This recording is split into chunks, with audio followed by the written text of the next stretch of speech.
to The Catholic Perspective, a podcast brought to you by rcspirituality.org. Enjoy the episode.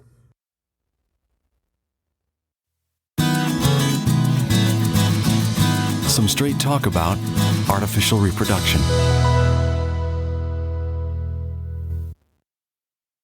One modern theologian explains the difference between animals, people, and angels like this. Animals can reproduce, but they can't love. Angels can love, but they can't reproduce. People can both love and reproduce. That sentence summarizes a whole course of philosophy. What is the amazing thing about human beings? They straddle two worlds, the physical and the spiritual. On the one hand, their spiritual nature makes them capable of moral behavior, of becoming friends or enemies of God, of identifying and choosing good and evil, of being responsible or irresponsible. On the other hand, because of their physical nature, that moral behavior always has repercussions in the tangible bodily realm of space and time. Because people are spiritual, they should never be treated like things. But because they are also physical, there's always a temptation to do just that. Slavery and prostitution are wrong because they treat human beings like products to be bought, sold, used, and discarded. Rape is wrong because it treats a person like a toy to be enjoyed and abandoned. Such crimes try to reduce their victims to the status of animals and elevate their perpetrators to the status of gods, superior beings with the right to determine the fate of their inferiors. Artificial reproduction, essentially, does the same thing. It treats a human being as a product, as a thing which someone else has a right to possess and use. That's why the Church has consistently taught that it is morally wrong. As the Catechism puts it when explaining that the so-called right to a child is not a right at all, quote, "A child may not be considered a piece of property, an idea to which an alleged right to a child would lead," end quote. The term artificial reproduction tends to be used as a verbal umbrella lumping together a lot of different realities that each has its own moral implications. To understand those implications, we need to make some distinctions. Before we do, however, it is important to remember that many couples who have resorted to artificial reproduction techniques are not fully aware of their moral repercussions. Therefore, as in the case of abortion, we need to speak the truth to them in love. That is, clearly, but also compassionately. Now, back to the distinctions. In the first place, the Church does not condemn artificial reproduction just because it's artificial, as some critics claim. The Church has never condemned science, technology, medicine, and artificial products in and of themselves. It merely points out that just because science provides the power to do something, that doesn't mean that automatically and in every circumstance it should be done. Finding techniques to help couples overcome the painful drama of sterility is to be encouraged, according to the Catechism. Pharmaceutical therapies, surgical interventions, physiological therapies, and other artificial treatments can be used and promoted, as long as they don't violate a person's rights or degrade the inherent dignity of parenthood. Therefore, the Church does not condemn artificial reproduction simply because it uses human technologies. It doesn't condemn forms of assisted reproduction that respect human dignity. Rather, it opposes every action that treats people like products, like things. Others accuse the Church of being hypocritical with this issue. On the one hand, they say, you condemn contraception and abortion, claiming to be pro-life, and then you turn around and say we can't use artificial reproduction to promote new life. Make up your mind! This is a false argument. The Church isn't condemning a couple's desire to have children. On the contrary, it has always seen large families as a sign of God's blessing and parents' generosity. Rather, the Church is merely stating that not all ways of conceiving children are morally acceptable. When these unacceptable ways are used, however, and a new person comes into existence, he or she still deserves to be treated with due respect. In other words, simply because a child may have been treated like a product by being conceived through artificial reproduction, that doesn't justify treating the same child like a product after conception. Imagine that a woman conceives a child as a result of being raped. Was the rape a morally good act? Certainly not. But is the existence of the child a good thing? It certainly is. That child could become another Michelangelo, or discover the cure to AIDS, or do any number of wonderful things for mankind.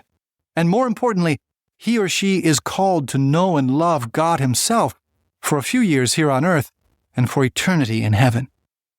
It is not the child's fault that the mother was raped, that her rights were violated and her dignity despised.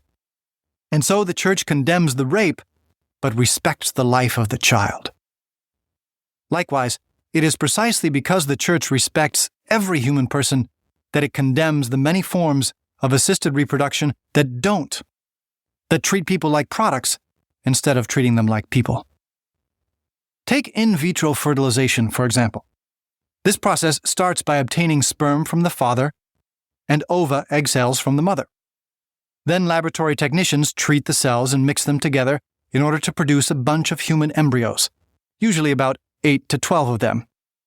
Then some of these embryos are inserted into the mother's uterus. Usually, if 2 or 3 are inserted, one of them has a better chance of implanting in the uterine wall and developing. The embryos not inserted into the mother's womb are frozen and stored.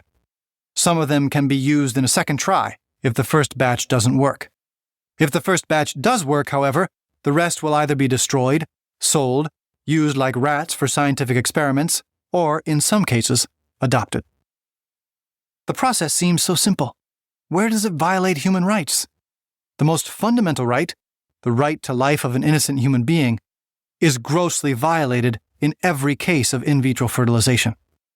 Every human embryo is a human being, as has already been explained in a different talk.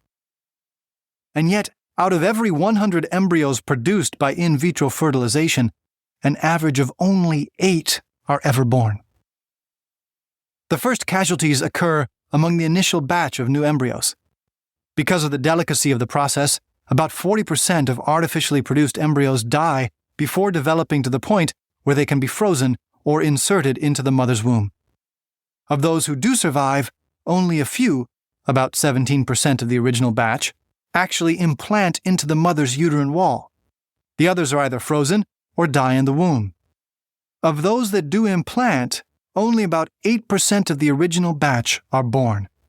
The rest die in spontaneous abortions or are killed by selective abortions, which frequently occur when mothers who only wanted one child from the in vitro process find out that they are pregnant with twins or triplets.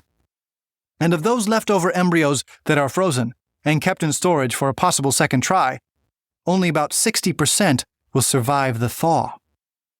Thus, out of every 100 human beings produced by in vitro fertilization, 8 will see the light of day. The Church does not deny the human dignity of those 8, but it energetically condemns the barbaric exploitation and discrimination that leads to the deaths of the other 92, an exploitation and discrimination inherent to the process itself. So in vitro fertilization is clearly immoral. It treats human beings like products to be possessed and used. Well, what about artificial insemination, where the man's sperm, or in some cases the sperm and the ovum, are artificially introduced into the woman's uterus or fallopian tubes in order to facilitate fertilization? That involves no inherent loss of human life, and conception takes place in the mother's womb. Wouldn't that be acceptable? Once again, we need to look carefully to identify the moral issues involved. True, artificial insemination does not involve the direct loss of human life or the direct manipulation of human embryos. But does it respect the inherent dignity of human procreation? Remember, human beings are not just animals, which can reproduce but can't love, and they are not just angels who can love but not reproduce. Human beings, by their very nature as physical and spiritual persons, are meant to reproduce in love. God has linked human procreation to human sexuality, which is a language of spousal love, of total self-giving. The conception of a new human person, therefore, should always be the fruit of an act of marital sexual love. That's human procreation. And because people are human, they have a right to be humanly procreated, not subhumanly produced. The dignity of parenthood is also at stake. Through a unique act of spousal love, that of sexual intercourse, parents express their complete mutual self-giving. And within that context, they open themselves up to the possibility of receiving the gift of a child, the gift of a new human life, conceived in love and entrusted to the care of that same love. This is the inherent dignity and beauty of human procreation, the way of bringing new life into the world that respects both the right of a child to be born from and into the love of a human family, as well as the dignity of parents who are called to procreate in marital sexual love, not in laboratory assembly lines. Does artificial insemination respect that? No. It takes the origin of a human life away from that uniquely proper source. The Catechism explains it unambiguously. Quote, "Artificial insemination dissociates the sexual act from the procreative act. The act which brings the child into existence is no longer an act by which two persons give themselves to one another, but one that entrusts the life and identity of the embryo into the power of doctors and biologists and establishes the domination of technology over the origin and destiny of the human person. Such a relationship of domination is in itself contrary to the dignity and equality that must be common to parents and children." End quote. This is especially the case when artificial insemination is performed outside the context of marriage, by single women, for instance, or with sperm taken from someone besides the father, or if the father's sperm are mixed with the sperm of another man who is not the father, a practice commonly used to augment the father's fertilizing capacity, or if the ova are taken from someone besides the mother.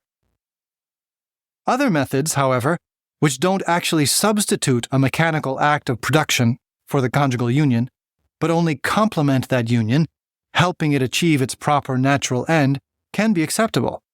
The Church carefully distinguishes these techniques from artificial insemination, properly speaking. Such methods have been and are being developed. For this reason, couples who face the challenge of infertility should seek the help of trustworthy Catholic doctors who are well-versed both in the constantly increasing number of artificial and assisted reproduction techniques and in the clear moral principles by which the Church evaluates them. The most important thing, however, is to keep the basic principle firm. Every human person is called to eternal communion with God and is therefore infinitely valuable. No one should be treated in any way like a thing, like a mere product to be designed, acquired, possessed, and used, neither after they have come into existence, as in the case of human embryos produced by in vitro fertilization, nor in the manner in which they come to be, as in the case of artificial insemination. When our Lord explained to his disciples that, "Insofar as you did this to one of the least of these brothers of mine, you did it to me," it was more than just a rhetorical flourish. And that's some straight talk about artificial reproduction.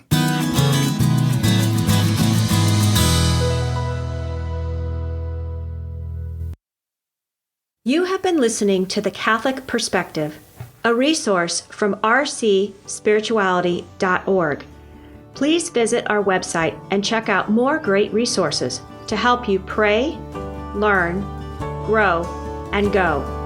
Please join our team of digital missionaries by subscribing at rcspirituality.org.